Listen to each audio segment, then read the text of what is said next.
मोर पड़ोसी अच्छा सुधा भाभी और पवन भाई जो मैंने कि राजस्थान लोक किंतु एत सुंदर भाव में मो सहित से मिसी जाइछन्ति बा मो मते सेमानक सहित एत सुंदर भाव में मिसी जाइछि सेमानकर प्रत्येक पर्वपर्वाणी हेले कान्हू अच्छे छोटिया पुओटे सब बेले डाके आंटी आसन आम घर को आमर आज फंक्शन अच्छी तो मुझे आज जाइली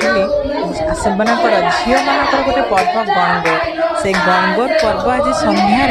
मु एंजॉय करूँ पवन भाई घर थैंक यू पवन भाई सुधा भाभी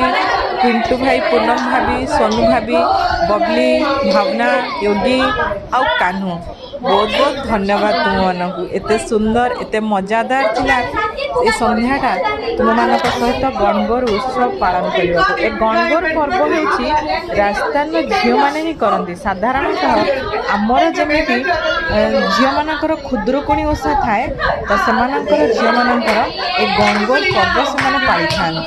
दोल पूर्णिमा ठारू 17 दिन पर्यंत happy Gangaur Babli Yogi and Bhavna enjoy enjoy करा समस्ते